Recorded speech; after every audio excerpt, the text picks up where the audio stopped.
Welcome to the Rise of the Challenge podcast. Join me today. Please welcome my guest. She's a motivational speaker, entrepreneur, the founder of Envision Your Purpose. It's Christine Garner. How are you doing today, Christine? I'm doing so great. How are you, Alex? I'm doing good. I'm so excited to have you on the show and talk about your Rise to the Challenge. First thing we like to do with our guests is go right to the beginning. Talk about where you're from and what were you involved in growing up? So I was born in Portland, Oregon. My parents were actually refugees from the Vietnam War, and they raised me in Portland, and I had 5 older siblings, and actually, I'm so sorry, four older siblings and a sister. Sometimes it felt like there were 5 brothers, but there was really only 4. Anyways, so yeah, and that's where I was raised until I was 7. And then one day my mom came home from work and she said that she listened to this cassette tape along with some of her coworkers during lunchtime from a man who proclaimed to be a prophet of God. And he said that anybody who's living on the West Coast, which we were living in Portland, Oregon at the time, we were going to die first in a huge earthquake, and that part of the United States would fall into the ocean. And he said the end of the world was coming very soon, within months, and that he could protect us, and that we loved our family, that we'd get up and go and follow the prophet. During that time, did you know, were you like listening to like the news or something and hearing things about this, or was this like something that came out of nowhere and you're like, it literally came out of nowhere. It literally came out of nowhere because this was literally a cassette tape that my mom was listening to that had been distributed who knows how far and wide. He had a lot of followers along the West Coast, California, Oregon, and then lots of people in Vietnam. And so my mom was listening to a cassette tape of a man who just proclaimed to be a prophet. And I think because of what she's been through, because she's had to escape the Vietnam War, and she's overcome that tragedy, I think she felt like she was doing what was right. So talk about those moments where you're basically going into a different direction, moving to a new place to follow what your mom was wanting. It was terrifying for me as a child. I was 7 years old and we had just barely moved into my mom's dream home. We had just been there for less than a year, and I had just barely made new friends. And I had my cousin who was my best friend. And I literally, from the time my mom met the prophet to the time that we left, it was within a month. And I never had the chance to really say goodbye to my friends and my family, because I really didn't think that we were going to leave so suddenly.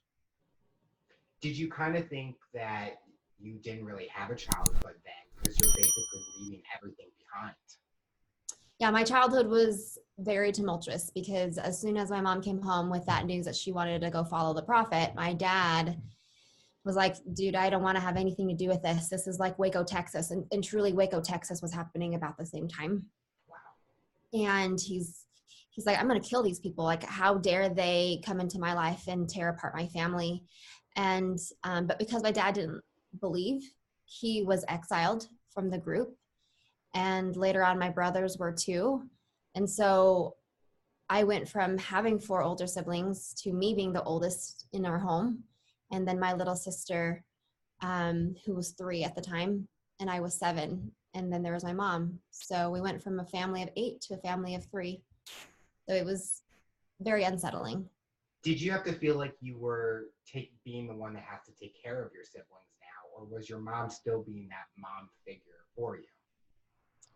At the time, my mom was doing her very best. I mean, she went from having a really great job in Portland, Oregon to, working in a food manufacturing plant. And then also she was working in the potato harvest at night. And so oftentimes we wouldn't actually see her. And so I went, and it was at the age of 9 is when I remember, that's when my brothers got exiled, because they did get to stay for a little while.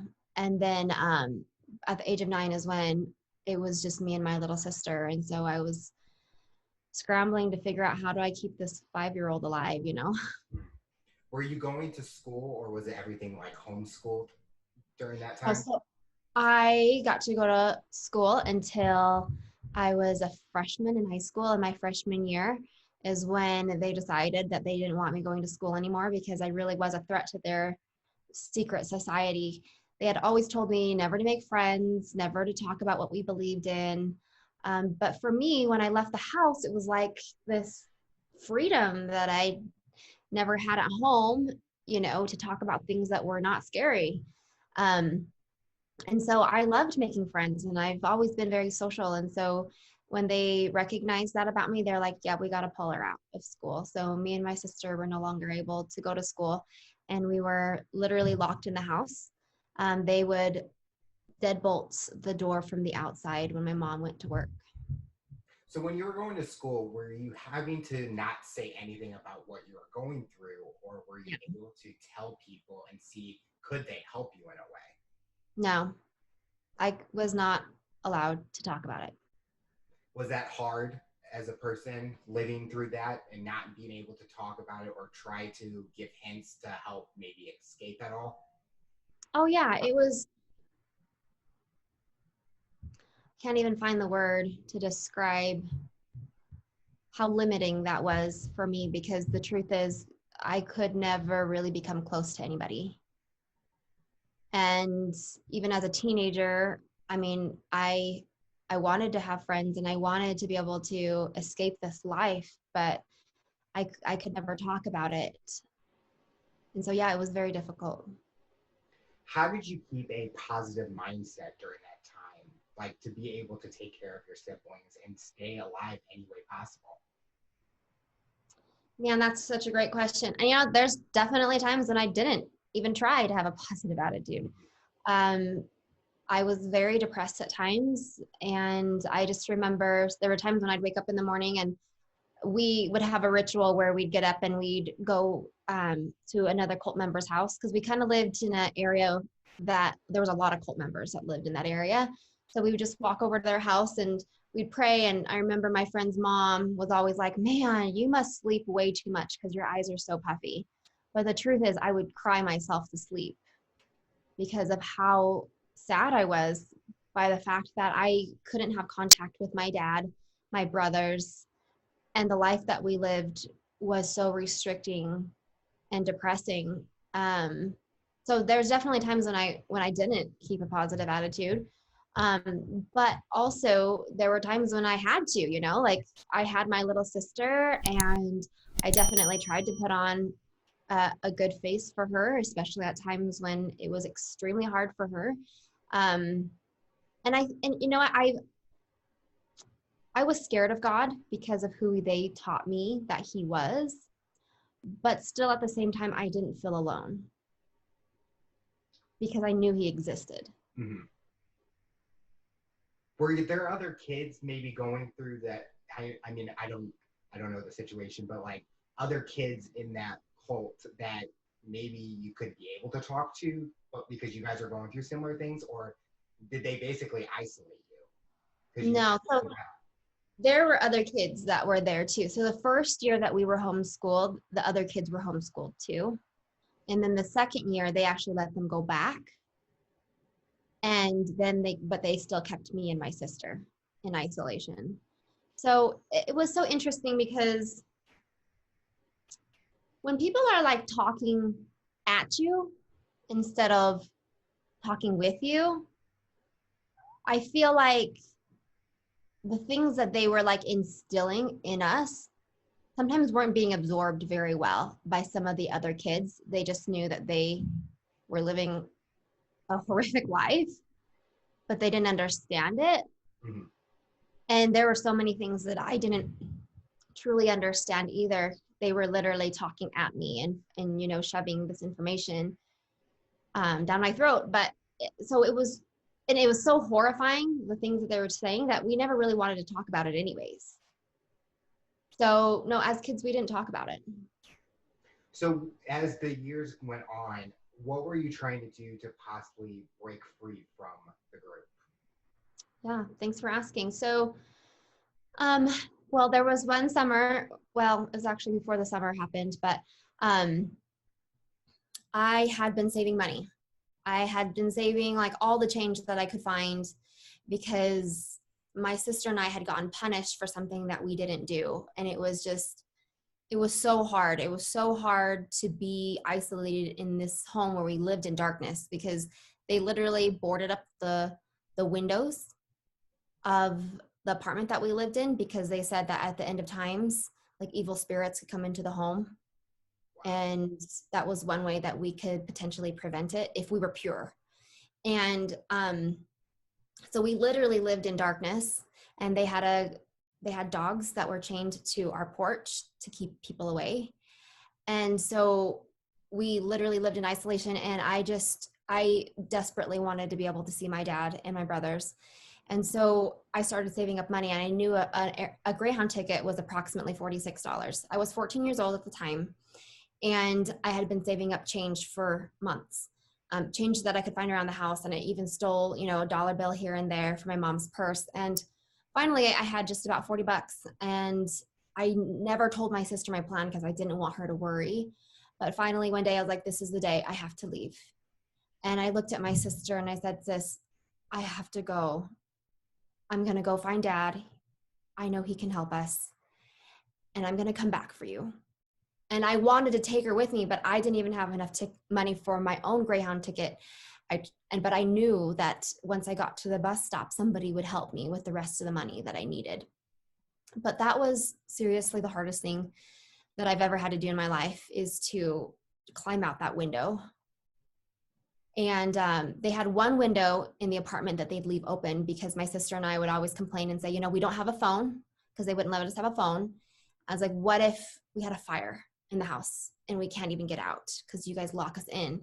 And they said, well, we're going to leave this one window open so that you can scream for help if you need help, because the prophet lived right across the way from us. Like his kitchen window was facing our kitchen window. And so that's the window they kept like unbarred. So I had to crawl out that window. And on the way to the bus stop, I stopped at a police officer's house. And I told him my plan. I said, hey, I'm going to Portland, Oregon on the Greyhound. I'm going to go find my dad. I'm going to stand on a street corner close to where we used to live, and hope that he still works in that area, and say, you know, I'm looking for Kai Tran. Can you help me? I was going to hold a sign. And, but I said, my sister is still in that house.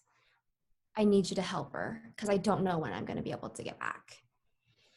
And so he said, I can't let you go. You would be considered a runaway. Just crawl back into that window as if we had never spoken, and I'm going to send for help for you tomorrow. So as promised, he sent for help. The next day, I just remember the dogs were barking like crazy because there were people trying to come to the house. And the police were there, and Child Protective Services came, and my junior high principal even came. And I wasn't allowed to get out, but my mom and some of the other cult members went out to talk to them. And after about an hour, and I was thinking, my sister and I were like, you know, like we didn't know exactly what was happening, but I was like, sis, I think that they're gonna take us. I think they're gonna take us to our dad. So I'm like, let's go pack our stuff.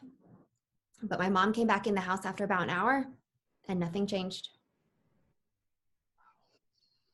So it's the only thing I can think of is they just got bamboozled, and my mom and the other cult members convinced them that we were okay and that they were homeschooling us. Did you feel when your mom came back in like defeated in a way? Like, I tried so hard, but oh my gosh. Oh, defeated is an understatement. Oh my gosh. I was so defeated, deflated, depressed. I didn't know what else I could do. I mean, if the police couldn't help me, who was going to help me? Did you try to think of new plans or something else, or how long did it take until the next opportunity was available? Well, the interesting and sad thing is just a few months later, um, my dad tried to commit suicide and my mom had gotten word of that. And so one day my mom was like, we're gonna escape today. And I was like, what? And she was talking in hushed tones because we had the apartment was bugged. The prophet said that he was listening in on us so that he could keep us safe. And so my mom was whispering in my ear. She said, we got to walk to the grocery store. And the town that I lived in was St. Anthony. It's like, I don't know, like maybe 3,000 people. There was one grocery store. And on Sundays, everything's basically closed besides the gas station. But at the grocery store, there was a public telephone booth. And I know that some people don't know what a telephone booth is. Alex, I know you're really young, so maybe that's you. I mean, I've seen them before. I've never used Used one. Okay, so basically you drop quarters in it and it gives you a certain amount of time. So like maybe like 3 minutes for every quarter. So my mom said we need to escape without being seen. And we didn't have a car. So we literally had to take the back roads, walk all the way to the grocery store, which is a couple miles, without being seen by any of the cult members. It was a Sunday, so the store was closed, but the telephone booth was still there. So my mom took out her old telephone book that had all of our family members' names and phone numbers written in there, but she hadn't spoken to any of them in like 7 years. Because once she left to follow the prophet, they always said we had to cut off everybody in our life that didn't believe in what we believed. And so when she was like, I'm trying to get a hold of my husband, and they'd be like, oh my heck, like, where have you been? How come you haven't called? How come you left your family? How come you're doing this and this and this? Anyways, we ended up running out of quarters. And we're standing there bawling. And there's this man that shows up in the parking lot, and we're like, what's he doing here? Doesn't he know the store is closed? It's a Sunday.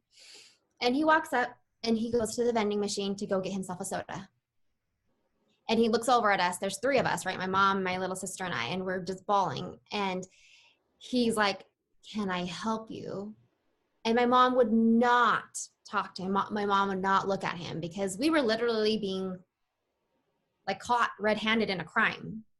According to the cults, you know, we were not supposed to reach outside people, and we were there on a Sunday and when we were supposed to be home praying and worshiping. And anyways, I finally looked up at the man and I said, my dad needs to hear our voice. We're trying to get a hold of my dad. And he said, you need some quarters? I have some quarters. And he literally had a pocket full of quarters. And he's like, I'm going to go to the gas station and get you some more quarters. So he did that. And we finally were able to get a hold of my dad. And then the next phone call my mom made was to my uncle in California. And she said, I need you to come and take me to go see my husband and my kids. During that summer, my dad was like, why isn't she in school? You need to let her go back to school. And I think my mom was getting so much pushback from, obviously the police showed up. And I think she was having to go through like these weekly courses through Child Protective Services. I'm not 100% sure. But after pleading for those whole 2 years, right before summer ended, she was like, fine, get out, go to school. She's like, but you better not make any friends and you better be home right on time and don't tell anybody what you believe. And anyways, I promised her I wouldn't make friends, but lo and behold, I made friends. And one of those friends helped me escape. Did your mom ever, I don't know, not thanked, but like kind of said something nice when you spoke up to that man at the telephone booth? Because if you didn't spoke up, then you probably wouldn't have been able to call your uncle at that time. Yeah, I don't remember it. I'm sure she was thankful. But yeah, I don't remember all the nitty-gritties about it. I just remember how joyous it was to be able to connect with my dad, hear his voice, hear my brother's voices, and be able to see them again. But of course, we went back to the cult. So when you made the friend in school to help you escape, how did that happen? What was the next one? Well, what happened is um, home ec class one day, she started talking about God and she called him Heavenly Father. And I was like, who the heck are you talking about, girl? Like, he will smite you. And I just thought maybe my mom was right. Maybe my mom, when she says that other people worship a different God, maybe she's right, because I don't think that this girl's talking about the same person, because the person she was talking about was loving and knew us by name and was in the details of our lives and existed to help us make it back to him. And for me, what I was taught was that he would take any opportunity to smite you, to punish you. He was to be feared. And I did. I always feared him. And so as I got to know her and really felt of the love that she had for Heavenly Father, I was like, oh my gosh. And the hope that she had in her life and the example of love that she was, I just like, you know what? I have nothing to lose by believing that he is who she says he is. And I started reading the scriptures and coming to know him. And the time came when I graduated from high school, which they always told me that I would never graduate from high school because I would die at a young age, that I would never go to college, never have a family, never have a career, so never plan for any of those things. But I moved out of the house to get a job in Jackson Hole, Wyoming with my friend. And there's so many events that happened in between, but really quickly, my brother actually passed away in a motorcycle accident that summer when I had moved out. And from that experience, I had decided that there is no way I'm going to allow anybody to tell me who it is that I can live with, who it is that I can spend time with. And I came back from his funeral knowing that I had to cut ties with the cult. And so my mom actually had me over and I moved back into the house with my mom because she really needed my support at the time. She had just lost her son. And over a conversation over dinner, she had a friend over trying to convince me that their cult was true, their cult was right. And I just told her friend, I said, I don't believe this anymore. And my mom threw a frying pan across the room and said, you're no longer my daughter. Get out. And at the time I had nowhere to go. I just called my friend and I was like, I don't know where to go. And I ended up moving in with her mom. And that was the very last time that I was ever part of that cult. Was that all, do you still had that communication with your mom, or since you were basically breaking free from the cult, you couldn't have any contact with her? My mom disowned me for 5 years. And the only reason why she started talking to me again was because my sister got pregnant out of wedlock and my sister wanted to keep the baby. And so I wrote my mom a letter and I said, Mom, I know it's been a long time since we've talked, but Dorothy, my sister's going to need as much help as she can get to raise this baby. And so my mom started talking to me again. So after you were let go from the cult, was this the mindset now is I got a lot to do to make up for time from not having a childhood, from not experiencing what I want to experience in a way? No, actually, that's a really great question. So my purpose inside the cults was to survive and hopefully be worthy to be saved, right? At the end of days. But one of the biggest things that I realized from coming to know God was that he has a purpose for us, and his purpose is for us to thrive. And when I knew that, I just knew that I had to live my best life.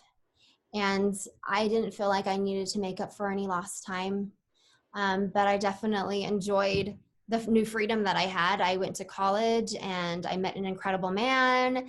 I got married, which was something that I never thought I would do. And now I have 3 incredible children, and it's the best feeling in the world to be able to overcome something so devastating to have your eyes opened to know that fulfillment is my birthright. Would you say it made you stronger in a way that you can kind of take on any challenge and be able Oh, yeah. Totally. You know what's funny is I recently spent time with a group of friends at a cabin, and you know, it was over the time that the elections in the US was happening. And you know, people have every reason to freak out, right? Whether they're on the left wing or the right wing, and our country is going through some really, really devastating times. It's super unsettling, right? But like, I got these girls that are like, and they're freaking out, right? They're freaking out about the future, and they're freaking out about all sorts of things, which everybody really is freaking out about, right? I mean, people are rioting about it and people are killing each other over it. But for me, I have like this incredible sense of peace and just conviction that no matter what happens, I know how this is going to end. You know, I know how this is going to end.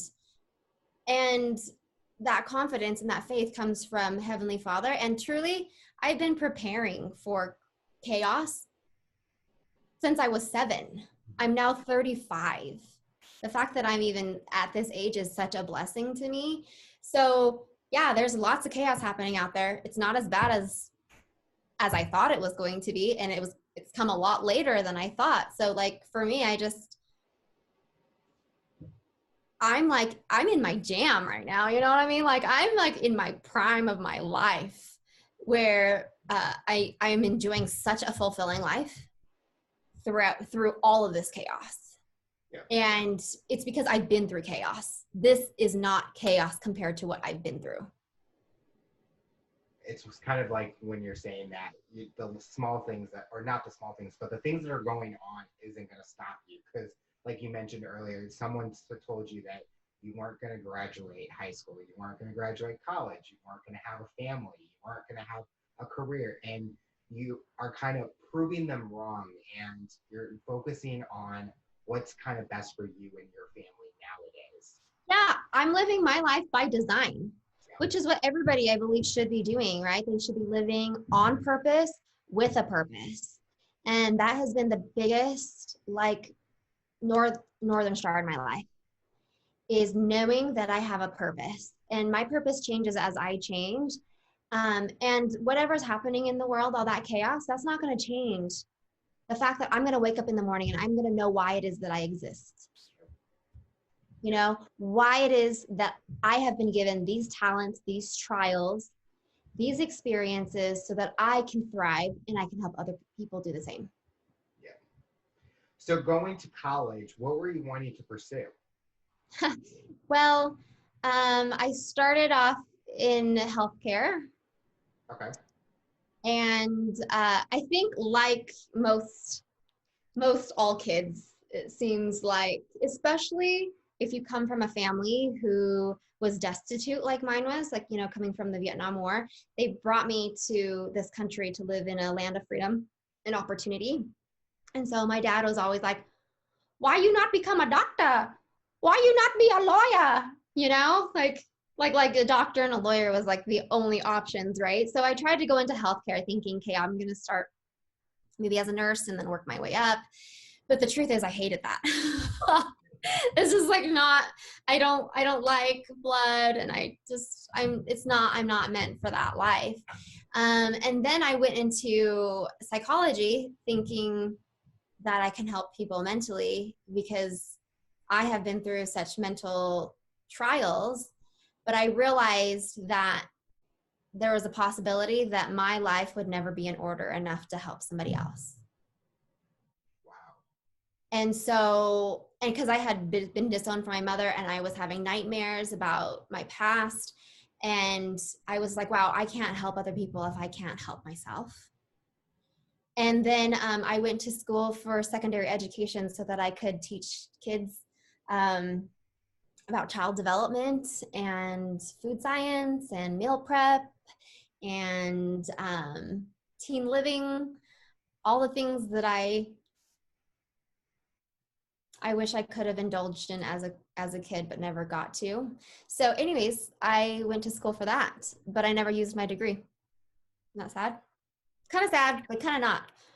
Well, I should I never think of that being sad. I think sometimes you go on this path, and I've seen it a lot with my friends where, and I would say even myself, I went to school for a sports management degree, but I'm not using that right now. But I know I have that vision where you kind of talked about where you had that goal of helping people in a way and helping kids and helping individuals through psychology and stuff, and even through healthcare. The common goal you had was helping. And when you talk about what you're doing now, you're basically meeting that goal, and you're helping people live their best life, empowering them. So we're always using our degree and our passions in a way, but we may not think about it right off the top of our. Yeah, it's so true, because even my teaching degree now, I teach, I coach, I train, and using the talents and the skills that I've acquired. And so, yeah, I'm really grateful. And you can definitely tell just with your smile, you're passionate about it. And that's I love it. It's my jam. I do. I love it. I love it. Love it. I think that's the important thing that nowadays, and I always tell in a lot of the interviews that I do, is you got to find your passion wherever you can, because like you even mentioned, you want to wake up and you want to be excited to what's that goal you want to accomplish today? What do you want to accomplish in that week? And if you're not thinking about that, that's the perfect time to kind of do a self-reflection and think, what do I want to accomplish? Start writing in a journal, writing down lists and everything. So what did you start doing as a career after college? What direction were you wanting to go? So I always loved people. I love people. I love like learning about their stories. And I went into sales at AT&T. I sold the first iPhone in Idaho, and I worked for AT&T corporate for quite a while. And they invested a lot in me and training. And after a couple of years, I was like, well, my husband, he was in a career where he was installing security systems, and he was a regional manager, and we were traveling the country, and but he wanted to get out of that, and I could understand why, because it was getting really unsavory. And so I said, hey, I'll put you through school. I'm gonna go back to work for AT&T, and but my life unfolded in such a different way, because I had my baby, our first child, and I was hardly able to spend time with my baby. And I was like, honey, let's do plan B. I was like, how about you start that commercial security company that you've always dreamed of? And I will support you. And hopefully this way we can make more money and spend more time with our baby. And the interesting part is, like, I always thought that because I had the sales skills from all the training and the coaching that I had been given at AT&T, that it would automatically transfer to my new business, and that I could sell security systems like nobody's business, right?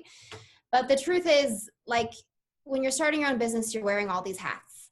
And I was running so hard, so fast for so long without actually working on the business. So like I never really measured how well I was doing, actually building new skills. It was just like I was in the daily grind.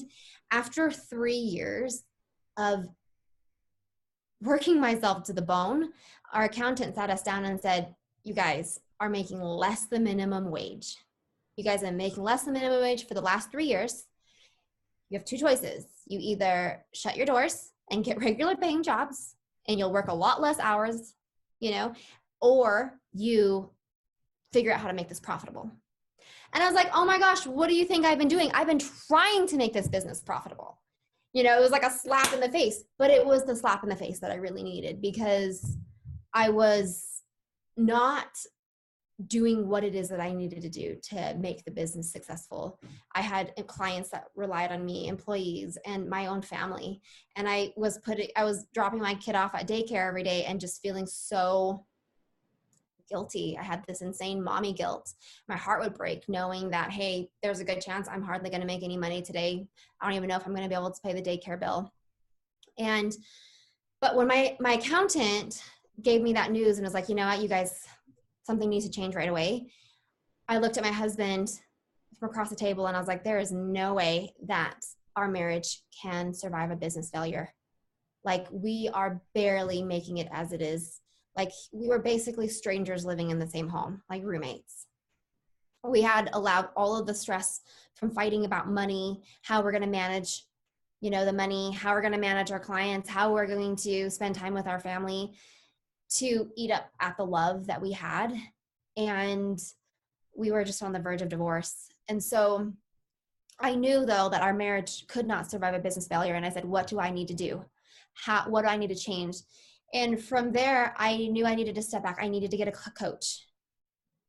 And I found a coach who had achieved the things that I wanted in my life, which was financial abundance and also relationship abundance, time with family.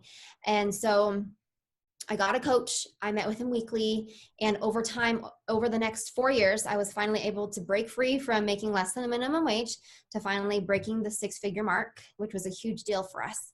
And then now we make over 6 figures. I'm so sorry. We made 6 figures a year. We broke the 6-figure a year mark, and now we make over 6 figures a month. Wow. And we achieved that in less than 4 years. And that is the power of having somebody walk you step by step on how to get out of the hell that you built for yourself. Because truly, I dug a hole for myself.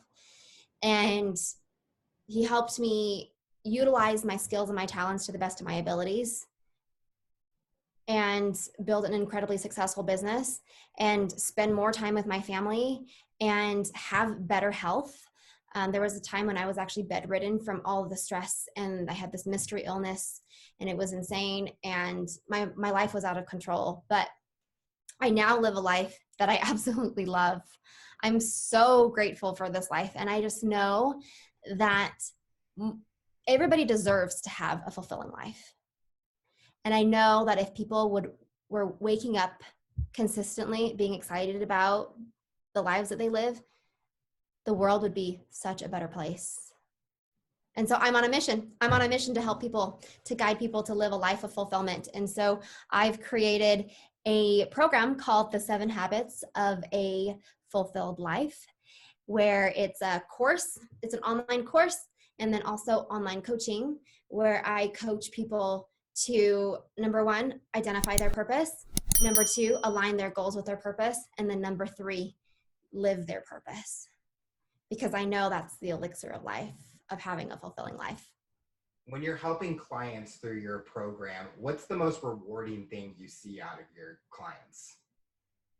First of all, it's hope, because a lot of times people will enter into the program still with a lot of doubt.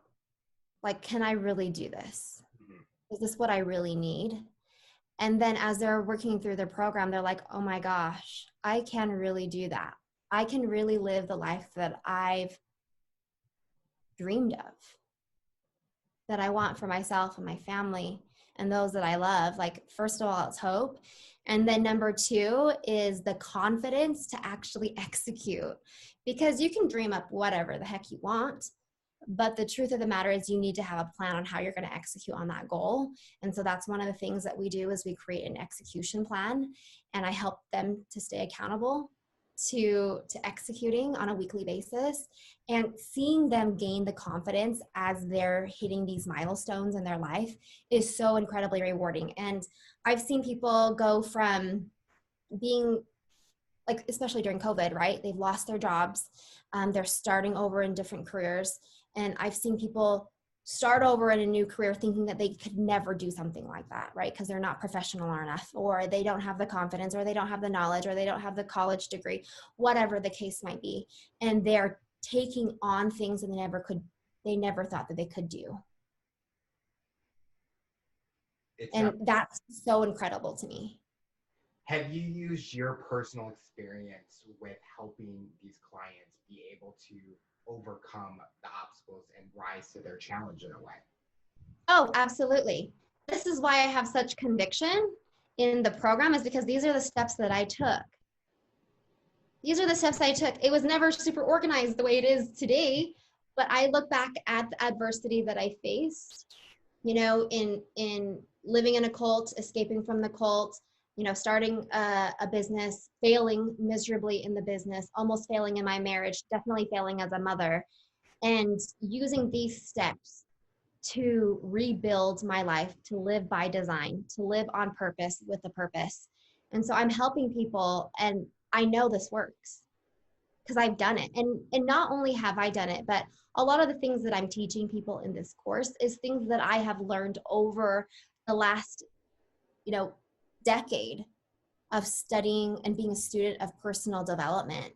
I'm gathering bits and pieces of what's worked for me from other people that I've learned from, like coaches like Brendan Burchard and Dean Graziosi and Tony Robbins and, you know, Zig Ziglar and all of these people who have helped me become who it is that I am today. I'm utilizing little bits and pieces of all the things that I've learned from them that work for me and put it into a program that I know will work for them. When you were going through the situation where you kind of were at the low point with you and your husband working on your company, some people might feel that they kind of won't admit that they need that help, and people are afraid to go out and ask for it. Do you feel that that was not an option to say, we're going to quit this, but we needed to reach out? And do you think if you didn't do that, the way your life is would be completely different? Oh my gosh, yes. You know, there's although I was failing miserably for the first 3 years, there were so many lessons learned from that. You know, I didn't want to start over. I had clients, employees, my own family. I knew I could make it work. I just needed guidance. I needed help from somebody who had created a successful business. And so, yeah, I mean, I'm so grateful that I did, because the truth of the matter is, I'm super grateful for the income that I make, because not only does it allow me to live the life that I want to live with my family, but it also allows me to save, and it also allows me to give like I've never given before. And it is the best feeling in the world. Also, it's allowed me to branch out and start Envision Your Purpose, which is my coaching and consulting company, to be able to do what it is that I'm so passionate about, you know? And any company that you start takes time to make money. Oh, There's yeah. no doubt about it, you know? And because I have money coming in from the commercial security company that I started, I now have the luxury of time and the luxury of that resource to help me build this other company that I know is going to change so many lives, and it already has. So yeah, I'm grateful. I'm grateful I felt like I was stuck in that hard spot, you know, where I couldn't just shut down the business. I had to make it work. Through your whole journey so far, what's the biggest thing you've learned about yourself?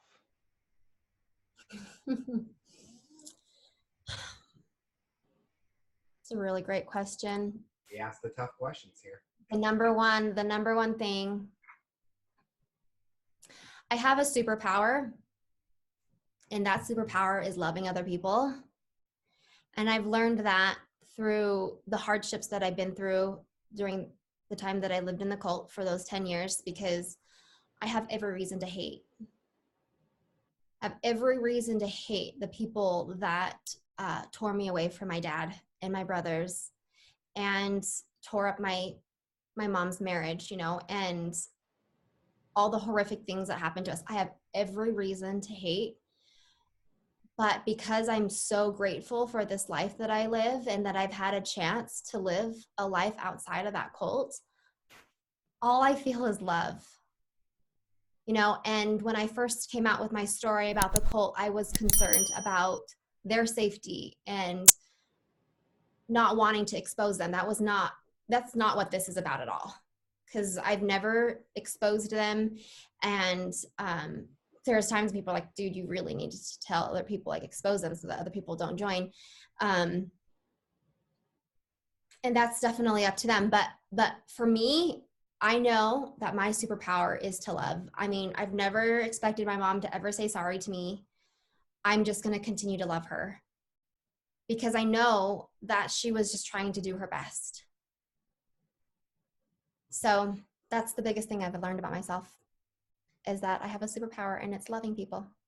Do you have a relationship with your sisters and your mom today, or is it still, it's still distance, but you still stay in contact in a way? So no, we actually, we've gotten pretty darn close over the last, my mom's been a part of my life again for, I don't know, like 7 years approximately. And I feel like when you can't talk about certain things, I mean, there's a limit to how close you can become with somebody. But, you know, she's really good to my kids, and I love her. I love her unconditionally. Sometimes my husband's like, dude, I don't even know why you're so loyal to her. It's like kind of a, he sees it as like a disability in certain ways. Cause he's like, cause he's had to overcome hating her, Mm-hmm. you know, for what I went through. But for me, it's just no question. She's my mother, and yes, she's had her faults, but I'm going to continue to love. And then my sister, same with her. I mean, we've been through so much together, and yeah, her and I are really close. We live very different lives, super different lives, but it doesn't matter. I love her unconditionally. Well, it's kind of like no matter the situation, it's kind of like the past has happened, and we're all learning from our past. And like you said, it's your superpower to love and not hate, because you want to be able to build that relation towards the future and not hold on to the things in the past, even though it was big. But the future is what's more important, and the relationship that you guys are growing to have each and every day. Yeah, totally. So what does the future look like for you personally and professionally? What are you hoping to accomplish in the next few years? Thanks for asking. I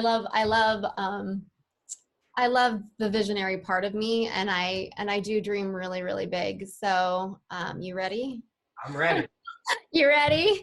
I'm ready. So, I'm launching the 7 Habits of a Fulfilled Life program, and that starts in January, and open enrollment starts next week. And I am on a mission to help hundreds of thousands of people partaking this program to transform their lives, to live their life on purpose, with a purpose, and a life that they love. And I know that on my journey, like one of my passions is to speak to people one-on-one or on stage. And I know when I do it on stage, I can reach the masses. And so I really love speaking engagements. And so, and one of my coaches, Brendan Burchard, I don't know if you're familiar with Brendan Burchard, but he's a big time influencer, and Oprah loves him. He actually coached Oprah and her team. And anyways, my goal is to one day be able to speak on his stage with him, because he has an incredible audience, and I can't see why he wouldn't want me on his stage one day. I like the path that you're going for. You're looking for what kind of fits your goals and what you're wanting, and we're excited. I think you're gonna get there. You're gonna get on that. I just see passion. I mean, just for the short amount of time we've been talking, I see the passion towards your goal that you're going for. Thank you. Thank you. And you know, I'm so grateful that you could see it too. I know why I'm going to be successful, and it's because I'm never going to give up. Like, you can't fail if you don't give up. And why would I ever give up on this goal? Why would I ever give up on guiding people to live a life of fulfillment? I have been so blessed. It is my natural next step in life to help other people. Yeah.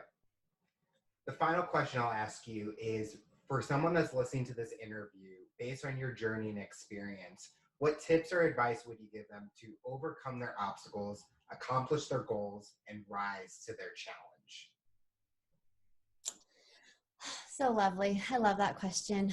Number one is get support. Get support from people who have done what it is that you're looking to accomplish. Okay, don't go to somebody who's never done what you're planning on doing or hoping to do. Okay, because it's like the blind leading the blind. Find the support that you need. Number two is learn. You can only become better and live a better life if you are a continual student of life. So like some of my favorite books are Start With Why, and that is all about discovering your purpose. But I actually have because some people don't really care to read or listen to audiobooks, and that's totally fine. I actually have a free PDF that I'd love to give to your audience, and it's called Discover Your Purpose. It's where you can put your purpose on paper in 5 minutes or less. And I'll give you the link so you can put in your show notes. And basically it's just 5 quick questions that are going to help you identify what makes you tick, why it is that you're on earth today, what your purpose is in life. So I highly recommend you do that, because I think a person without a purpose is like a person without a compass. You're just going to end up wherever life throws you, which right now is a lot of chaos, So put your purpose on paper. So that's number one, support. Number two is identify your purpose. And I guess number three is kind of what I've already talked about is be a lifelong learner. Well, Christine, I want to thank you so much for coming on the show and talking about your rise to the challenge. You're definitely inspiring to so many people, and we're excited to see what the future looks like for you. Thank you so much, Alex.